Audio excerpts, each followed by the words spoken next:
Assalamualaikum warahmatullahi wabarakatuh. Selamat datang di channel Imam Statistik.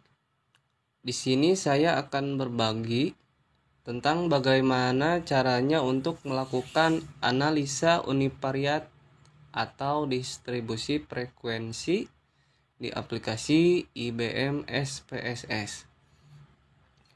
Nah, sebelumnya perlu teman-teman ketahui, teman-teman harus mengcoding terlebih dahulu atau menginput data dari hasil sebaran kuesioner yang telah dilakukan oleh teman-teman yang tadinya data mentah sehingga berupa coding seperti ini ya teman-teman. Nah, di sini ada coding, tuh usia coding, jenis kelamin coding, pendidikan coding, pernah terpapar COVID coding.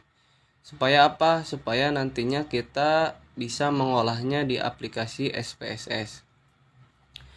Untuk cara pengkodingan atau cara menginput data dari Excel ke SPSS ada ya teman-teman di video-video sebelumnya.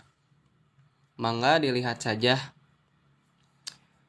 Ya, setelah teman-teman melakukan pengkodingan seperti ini, selanjutnya teman-teman masuk ke aplikasi SPSS. Nah, di sini ada kolom name, tipe, wide, terus desimal, label, values, missing, kolom, dan lain-lain. Nah, untuk di kolom name, di sini saya P1, P2, P3, P4 maksudnya apa? Nah, di sini sebenarnya bebas ya, teman-teman. Bisa di sini diisi dengan usia atau jenis kelamin, pendidikan, dan lain-lain.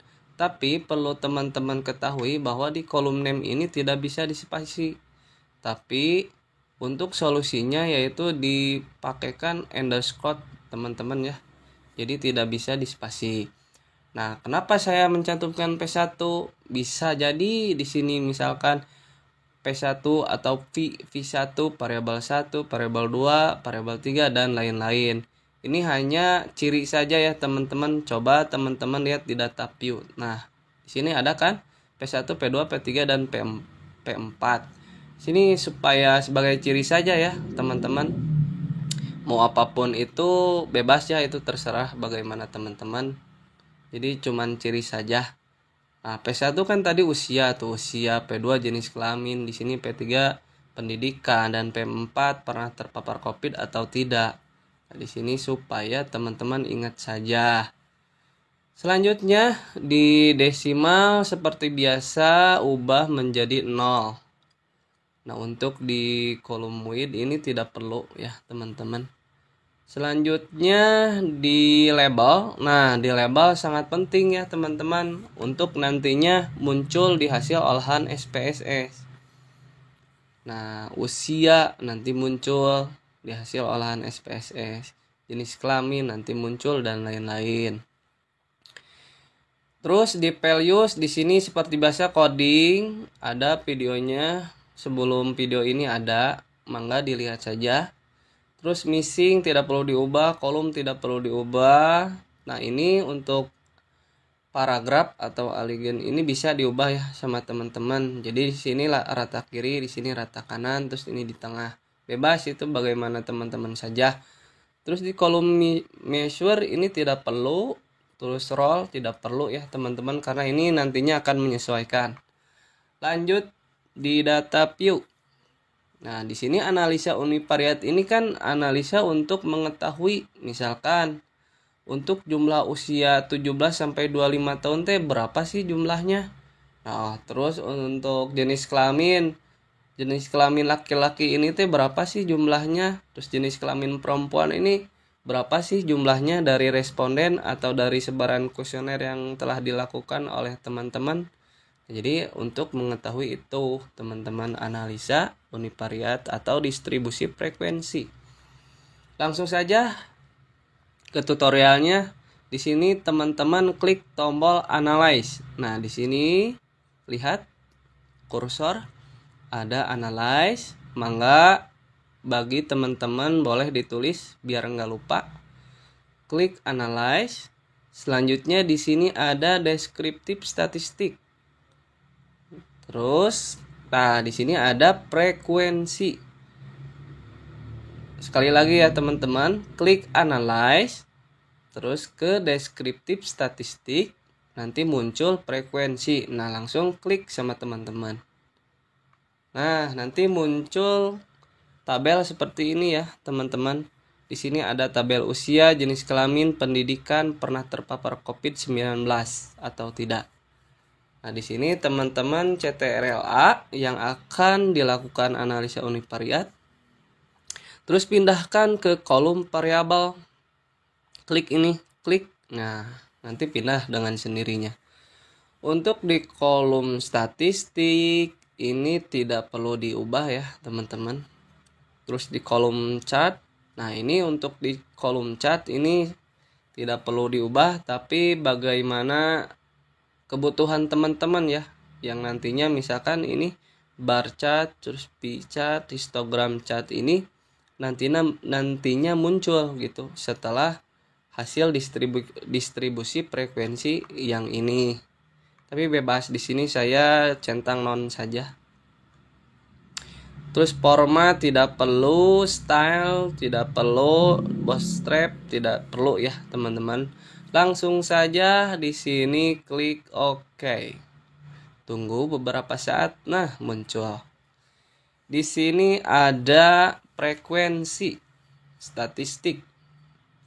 Nah, perlu teman-teman ketahui untuk di sini datanya ada usia, jenis kelamin, pendidikan, terus pernah terpapar COVID-19.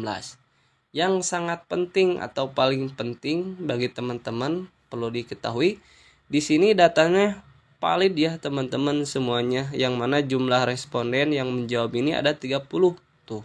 Dan tidak ada missing atau kesalahan saat memasukkan data ke SPSS. Di sini udah valid semuanya.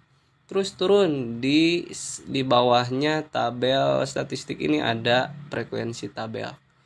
Nah, di sini untuk tabel usia kita lihat.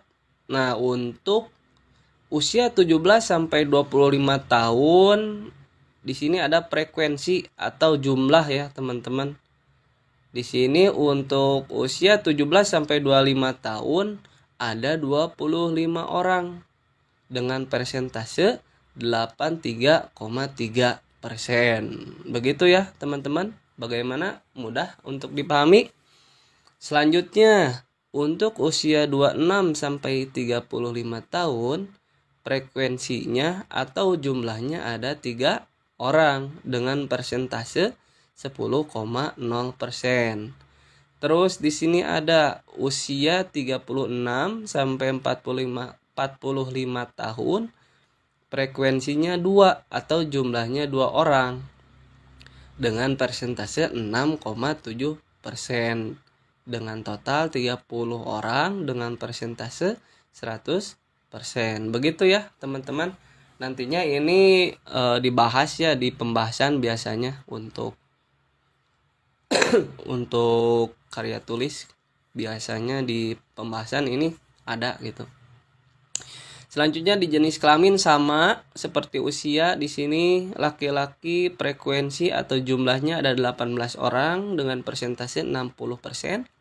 Ada perempuan frekuensinya 12 orang atau jumlahnya 12 orang dengan persentase 40%, total 30. Terus pendidikan juga sama. Di sini responden berpendidikan SMA dengan frekuensi atau jumlahnya 11 orang, persentase 36,7%.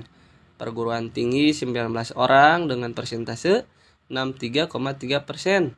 Terus di sini ada jumlah pernah terpapar COVID atau tidak. Di sini untuk tidak pernah terpapar COVID ada frekuensi atau jumlahnya 22 orang dengan persentase 73,3%. Dan yang pernah terpapar COVID frekuensinya atau jumlahnya ada 8 orang dengan persentase 26,7%. Begitu ya teman-teman, ini untuk hasil analisa univariat yang mana nantinya ini biasanya ada di pembahasan. Begitu ya teman-teman, sangat mudah kan? Nah, mungkin sekian cara untuk melakukan analisa univariat. Semoga bermanfaat. Jangan lupa di subscribe, like, comment, and share ya teman-teman. Sampai berjumpa kembali. Assalamualaikum warahmatullahi wabarakatuh.